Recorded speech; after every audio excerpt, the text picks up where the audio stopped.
सोचो एक ऐसा ट्रेलर जो शुरू तो होता है शोर से, तलवारों की टकराहट से, इतिहास की गूंज से, लेकिन खत्म होते होते तुम्हें एक अजीब सा सन्नाटा दे जाता है, जैसे कुछ था जो दिल तक पहुंचना चाहिए था पर बस छू कर निकल गया। भाई यही फीलिंग आती है राजा शिवाजी के इस फाइनल ट्रेलर को देखकर। और सच बोलूं तो ये रिव्यू सिर्फ एक ट्रेलर का नहीं है, ये उस उम्मीद का है जो हर इंडियन ऑडियंस अपने इतिहास से जुड़ी फिल्मों से रखती है। क्योंकि जब नाम आता है छत्रपति शिवाजी महाराज का तो सिर्फ एक किरदार नहीं, एक इमोशन स्क्रीन पर उतरता है। एक ऐसा इमोशन जो रोंगटे खड़े कर दे, आंखों में आग जला दे और दिल में गर्व भर दे। ट्रेलर की शुरुआत में ही जो बैकग्राउंड स्कोर बजता है वो तुम्हें तुरंत उस दौर में ले जाने की कोशिश करता है जहां हर सांस में बगावत थी, हर कदम पर खतरा था और हर फैसले में इतिहास लिखा जा रहा था। और हाँ, इस बार मेकर्स ने समझदारी दिखाई है। VFX को पीछे रखा है, रियल शॉट्स को आगे, क्योंकि पिछली बार जो मिक्स्ड रिएक्शन मिला था उसका असर साफ दिखता है। कैमरा ज्यादा ग्राउंडेड लगता है, फ्रेम ज्यादा रॉ है और यही चीज ट्रेलर को थोड़ा ऑथेंटिक फील देती है। लेकिन यहीं पर एक सवाल भी खड़ा होता है, क्या सिर्फ टेक्निकल करेक्शन से एक फिल्म महान बन जाती है या फिर कुछ और चाहिए, कुछ जो इस ट्रेलर में मिसिंग लगता है। और वो कुछ क्या है, यही तो पूरा सस्पेंस है।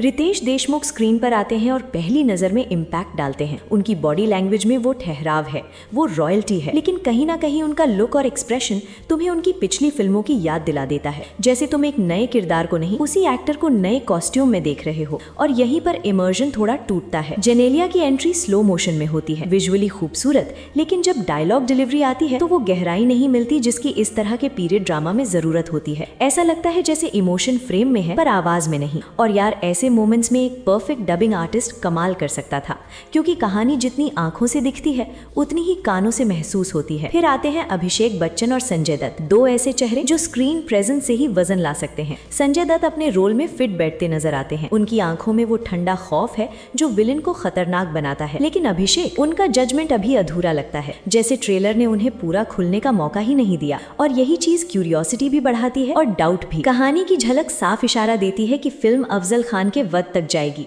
और अगर ये सही है तो क्लाइमैक्स कितना इंटेंस हो सकता है इसका अंदाजा लगाना मुश्किल नहीं है। लेकिन फिर वही बात, क्या ट्रेलर ने उस इंटेंसिटी का टीजर दिया? थोड़ा दिया, पर उतना नहीं जितना दिल चाहता था। पूरे ट्रेलर में स्लो मोशन का भरपूर इस्तेमाल है, जो कुछ जगहों पर ग्रैंड लगता है लेकिन कुछ जगहों पर ओवर यूज की वजह से इम्पैक्ट कम कर देता है, जैसे हर सीन खुद को एपिक साबित करने की कोशिश कर रहा हो। और जब हर चीज एपिक हो तो असली एपिक मोमेंट खो जाता है। लेकिन एक चीज जो बिना किसी डाउट के दिल जीतती है वो है इसका म्यूजिक। भाई, बैकग्राउंड स्कोर सच में जान डाल देता है। हर बीट, हर ड्रम, हर चैंट तुम्हें कहानी के और करीब खींचता है। और कई बार तो ऐसा लगता है कि अगर यही विजुअल्स किसी और डायरेक्शन में होते तो यही म्यूजिक एक मास्टरपीस को जन्म दे सकता था। और फिर आता है वो व्हाट इफ मोमेंट। क्या होता अगर ट्रेलर में एक झलक दिखा देते सलमान खान की, क्योंकि रिपोर्ट्स कहती हैं कि उनका कैमियो है।